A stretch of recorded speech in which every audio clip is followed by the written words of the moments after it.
Breaking news చూస్తున్నాం. HCA SRH మధ్య వివాదంపై ఇప్పటికే దర్యాప్తు ప్రారంభించిన విజిలెన్స్ అధికారులు రెండో రోజు కూడా విచారణ కొనసాగిస్తున్నారు.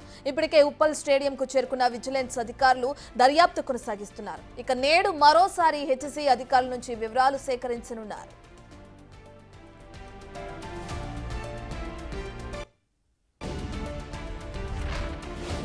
ఇప్పటికే ఎస్ఆర్హెచ్ హెచ్సీఏ మధ్య ఈమెయిల్స్ ని చెక్ చేశారు. ఐపీఎల్ కు ముందు అపెక్స్ కౌన్సిల్ మీటింగ్ లో తీసుకున్న నిర్ణయాలపై ఆరా తీశారు. హెచ్సీఏ చేపట్టిన రెనోవేషన్స్ వాటికి సంబంధించిన లెక్కలను కూడా పరిశీలించారు. ఐపీఎల్ కు ముందు జరిగిన ఒప్పందాలకు సంబంధించి రికార్డులను తిరగేశారు అధికారులు.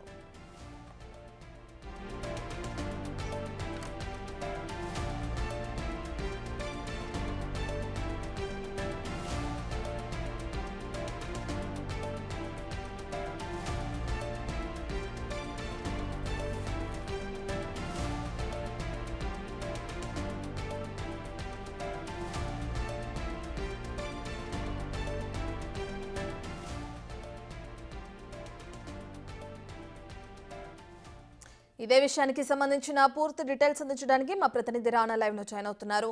రానా, హెచ్సీఏ ఎస్ఆర్హెచ్ మధ్య ఏదైతే వివాదం నెలకొందో దానికి సంబంధించి విజిలెన్స్ అధికారుల విచారణ ఇక్కడి వరకు వచ్చింది. ఎస్ఏపై వచ్చినటువంటి ఆరోపణలపై ప్రభుత్వం చాలా సీరియస్గా ఉంది. దాని దగ్గరగానే విజిలెన్స్ ఎంక్వైరీ వేసినటువంటి నేపథ్యంలో నిన్నంతా కూడా సుదీర్ఘంగా కూడా విజిలెన్స్ అధికారులు ఉప్పల్ స్టేడియంకి వచ్చారు. వచ్చిన తర్వాత అడ్మిన్ ఆఫీస్లో ఉన్నటువంటి అనేకమైనటువంటి డాక్యుమెంట్స్ కూడా వారు పరిశీలించారు.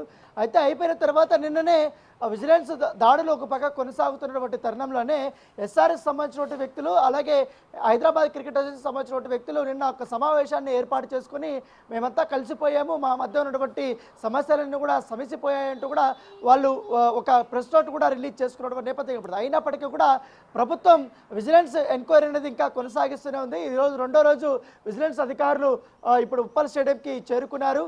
చేరుకున్న తర్వాత అందుబాటులో ఉన్నటువంటి అందరి ఆఫీస్ బేరర్స్ కూడా మరొకసారి ఇక్కడ ఉప్పల్ స్టేడియంకి రావాల్సిందిగా కూడా వారు కోరడమైనది. దాంతోపాటు ఇప్పుడు అందరూ కూడా ఒక్కొక్కరు చేరుకుంటున్నారు. ఇప్పటికే విజిలెన్స్ ఎస్పీగా పనిచేసినటువంటి శ్రీనివాస్ రెడ్డి కూడా ఇక్కడికి చేరుకున్నారు. మరొక 8 మంది సిబ్బంది కూడా లోపల వారు చూస్తున్నారు. మొత్తం కంప్యూటర్లు కానీ హార్డ్ డిస్క్లు కానీ అవన్నీ కూడా వారు చెక్ చేస్తున్నారు. దాంతోపాటు ఈ డాక్యుమెంటేషన్స్ ఎక్కువగా వీళ్ళు అడిగినట్టుగా మనకు సమాచారం అవుతుంది. సో చాలామంది క్లబ్ మెంబర్స్ ఈ విజిలెన్స్ ఎంక్వైరీ స్టార్ట్ అయినప్పుడు కొంతమంది మిగతా అవినీతి సంబంధించిన అంశాలపైన కూడా మీరు ఎంక్వైరీ చేయాలి, చాలా వరకు కూడా ఇక్కడ టికెట్ల విషయంలో కానీ అలాగే ఇటు మొత్తం అభివృద్ధి పేరుతో చాలా వరకు కూడా డబ్బులు పక్కదారి పట్టిపోయాయి అనే దానిపై కూడా వారు కంప్లైంట్ ఇచ్చినట్టుగా మనకు సమాచారం, దానిపైన కూడా ఫుల్ ఫోకస్ పెట్టినట్టుగా మనకు సమాచారం అవుతుంది. సో విజిలెన్స్ అధికారులు ఒక పక్క ఇక్కడ ఎంక్వైరీకి వస్తున్నటువంటి నేపథ్యంలో ఇక్కడ వాళ్ళంతా కూడా అన్ని పరిశీలిస్తున్న నేపథ్యంలో ఇక్కడ సెక్యూరిటీని కూడా భారీ స్థాయిలో కూడా ఏర్పాటు చేసినటువంటి నేపథ్యం అయితే కనపడుతుంది. నిన్నంతా కూడా లోకల్ పోలీసుల సహాయం అయితే నిన్న విజిలెన్స్ వాళ్ళు తీసుకోలేదు. కానీ ఇవాళంతా దాదాపు 10 మంది దాకా కూడా లోకల్ పోలీసులందరూ కూడా ఉప్పల్ పోలీస్ స్టేషన్ సంబంధించిన వాళ్ళందరూ కూడా ఇక్కడికి వచ్చినటువంటి నేపథ్యం కనపడితే మొత్తం గేట్లన్నీ కూడా బంద్ చేశారు. కేవలం అడ్మిన్ ఆఫీస్లో పనిచేసేటువంటి వారికి అలాగే ఇటు ఆఫీస్ బేరర్స్కి మాత్రమే లోపలికి ఎంట్రీ అనేసి చాలా క్లియర్గా చెప్పారు. మిగతా వాళ్ళందరినీ కూడా లోపలికి పంపించడం లేదు.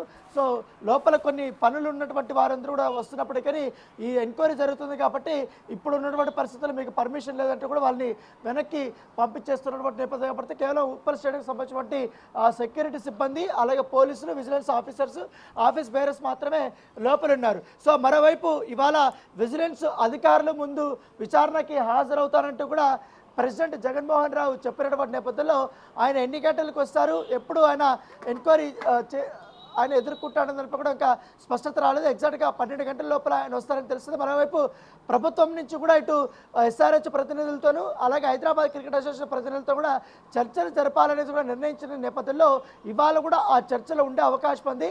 సో అది ఇంకా ఎవరెవరు ప్రభుత్వం నుంచి వస్తారు, ఇటు ఎస్ఆర్హెచ్ నుంచి 3 అలాగే ఇటు హైదరాబాద్ క్రికెట్ అసోసియేషన్ సంబంధించినటువంటి మరొక 4 ఇక్కడ మీటింగ్లు అయితే పాల్గొనబోతున్నారు. అలాగే రాచకొండ పోలీసులకు సంబంధించిన వాళ్ళందరూ కూడా ఎప్పటికప్పుడు ఇక్కడ జరుగుతున్నటువంటి అన్ని అంశాలపైన కూడా వాళ్ళు ఇక్కడ సెక్యూరిటీని కూడా ఏర్పాటు చేసినటువంటి నేపథ్యం కూడా పెద్ద ఎత్తున కూడా అధికారులు కానీ వీళ్ళందరూ కూడా వస్తున్నారు. సో నిన్న చాలా కీలకమైనటువంటి సమాచారాన్ని హైదరాబాద్ క్రికెట్ అసోసియేషన్ సంబంధించినటువంటి అంశాలని విజిలెన్స్ అధికారులు సాధించినట్టుగా మనకు సమాచారం అవుతుంది. కొన్ని వ్యత్యాసాలను కూడా గమనించినట్టుగా మనకు తెలుస్తుంది. మొత్తంగా గత 2 సంవత్సరాల నుంచి జరిగినటువంటి పనులు చెల్లించినటువంటి అమౌంట్లు ఎవరెవరికి చెల్లించారు, ఏ రూపంలో చెల్లించారు, ఎంతవరకు వారి రేట్లు ఉన్నాయన్న దానిపై కూడా పూర్తి స్థాయిలో ఆ వివరాలంతా కూడా సేకరించినట్టుగా తెలుస్తుంది. దాంతోపాటు ఈ మ్యాచ్ జరుగుతున్నటువంటి సమయంలో మొత్తం విఐపి సంబంధించింది కానీ అలాగే కార్పొరేట్ బాక్సెస్ సంబంధించి కానీ మిగతా వ్యవహారాలకు సంబంధించినటువంటి ఈ ఫుడ్ కాంట్రాక్టు ఎవరికి ఇచ్చారు, ఆ ఫుడ్ కాంట్రాక్ట్కి ఎంత చెల్లిస్తున్నారు, ప్లేట్ చొప్పున ఎంతవరకు వీళ్ళు చెల్లిస్తున్నారు అన్న దానిపై కూడా ఆరా తీస్తున్నారు. ఎందుకంటే ఈ ఫుడ్ కాంట్రాక్టు హెచ్సిఏ ప్రెసిడెంట్ సంబంధించిన అనుయాయులే తీసుకొని ఇవంతా కూడా నడుపుతున్నారంటూ కూడా దానికి పెద్ద ఎత్తున కూడా బిల్లులు చెల్లింపులు చేస్తున్నారంటూ కూడా ఫిర్యాదులు అందినటువంటి నేపథ్యంలో దానిపై కూడా పూర్తి స్థాయిలో విజిలెన్స్ అధికారులు దృష్టి పెట్టినటువంటి నేపథ్యంగా పడుతుంది. చెప్పండి రాణా. చూస్తే విజిలెన్స్ అధికారుల దర్యాప్తు ముమ్మరంగా కొనసాగుతుంది. ఈ రోజు కూడా విచారణ చేపట్టి మరికొన్ని విషయాలు వెలుగులోకి తెచ్చే అవకాశం కూడా మనకు కనిపిస్తుంది. ఇక దీని తర్వాత ఎటువంటి చర్యలు ఉండే అవకాశం కనిపిస్తుందంటారు రాణా? ఖచ్చితంగా హైదరాబాద్ క్రికెట్ అసోసియేషన్ పైన గతంలో వచ్చినటువంటి ఆరోపణలన్నీ కూడా చూసాము. ఈసారి గత ప్రభుత్వం చూసిచున్నట్టుగా వారిని వదిలేసింది. ఎంక్వైరీ ప్రాథమిక దశలో ఉన్నప్పటికీ కొన్ని వదిలేసింది. అయితే ఏసీబీ కేసులు మాత్రమే అవి ఇంకా కొనసాగుతూనే ఉన్నాయి. అయితే కొత్త ప్రభుత్వం మాత్రం ఇలాంటి చర్యలు ఉపేక్షించే ప్రసక్తే లేదని కూడా వారు చెప్తున్నారు. ఎందుకంటే హైదరాబాద్ క్రికెట్ అసోసియేషన్కి ఒక బ్రాండ్ అనేది ఉంది గతంలో నుంచి కూడా.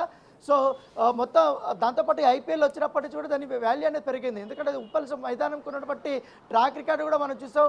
ఉప్పల్ పిచ్చుకున్నటువంటి బెస్ట్ ట్రాక్ రికార్డు కూడా మనం పరిశీలనలోకి తీసుకున్నారు. కాబట్టి సో ఇలాంటి చిన్న చిన్న విషయాలు, దాంతోపాటు ఈ అవినీతి, సెలక్షన్స్లో అవినీతి, సో ఇవన్నీ కూడా అనేక ఆరోపణలు కూడా మనం చూసాం. ఏకంగా గతంలో చూసాం ఈడీ కూడా ఎంట్రీ మొన్న ఏకంగా 52 లక్షల దాకా కూడా ఫ్రీజ్ చేసినటువంటి నేపథ్యం గత పాలకుల్లో చాలామంది అవినీతి చేశారని తెలిసింది. సో దాంతోపాటు ఈ బిల్లింగులు కేటాయింపులు కానీ కాంట్రాక్ట్లు ఇచ్చినటువంటి వారికి కానీ ఎక్కువగా పర్సంటేజ్లు తీసుకుంటున్నారనేది మొదటి నుంచి వీరిపైన ఆరోపణ. కాబట్టి ఇప్పుడు జరిగినటువంటి పనులపై కూడా వారు ఆరా తీస్తున్నారు. అలాంటివి ఏమైనా జరిగాయి ఏంటన్న దానిపై కూడా పూర్తి స్థాయిలో వారు పరిశీలన చేస్తున్నారు. దాంతోపాటు ఎస్ఆర్హెచ్ హైదరాబాద్ క్రికెట్ అసోసియేషన్ వద్ద ఈ మధ్యకాలంలో జరిగినటువంటి మీటింగులు, వారి సారాంశం యొక్క వివరాలు, దాంతోపాటు చెల్లింపులు ఏ విధంగా ఉన్నాయి, ఏమేమి మీరు ఎంఓయూ రాసుకున్నారు ఏంటన్న దానిపై కూడా. ఎందుకంటే ఒక కార్పొరేట్ బాక్స్ సంబంధించిన విషయంలో గొడవతో మేము వెన్యూనే చేంజ్ చేసుకుంటామనేది వారు చెప్పడం వెనుక కేవలం ఒక 20-30 టికెట్ల మధ్య గొడవ కాదు, దీని వెనకాల పెద్ద తతంగం ఉందనేసి కూడా భావిస్తుంది. కాబట్టి వాటినంతా కూడా విచారణ చేయాలి, వాటినంతా కూడా బయటకు తీసుకురావాలనేసి కూడా చాలామంది సభ్యులు కోరినటువంటి నేపథ్యంలో ఇంటర్నల్గా విజిలెన్స్ అధికారులకు మెయిల్ చేసినట్టుగా సమాచారంతో దాని మీద పూర్తి స్థాయిలో ఇప్పుడు దృష్టి పెట్టి ఈ యొక్క మొత్తం ఎంటైర్ ఈ సోదాలు అయితే కొనసాగుతున్నాయి. ఇవాళ సెక్రటరీ రూములో కానీ అలాగే ప్రెసిడెంట్కి సంబంధించిన రూములో కూడా సోదాలు జరగబోతున్నాయి. కొన్ని డాక్యుమెంట్స్ అయితే విజిలెన్స్ అధికారులు అడిగినటువంటి పరిస్థితి కనపడుతుంది. అవన్నీ వచ్చిన తర్వాత పూర్తి స్థాయిలో అధికారులు ఒకవేళ దాంట్లో తారతమ్యాలు కనపడినా లేకపోతే దాంట్లో కంపల్సరీ కొంచెం అటు ఇటు కనపడినా కూడా తప్పులు దొరికితే మాత్రం ఖచ్చితంగా కేసులు నమోదు చేసి అవకాశాలు ఎక్కువగా కనపడుతున్నాయి. Right, thank you Rana.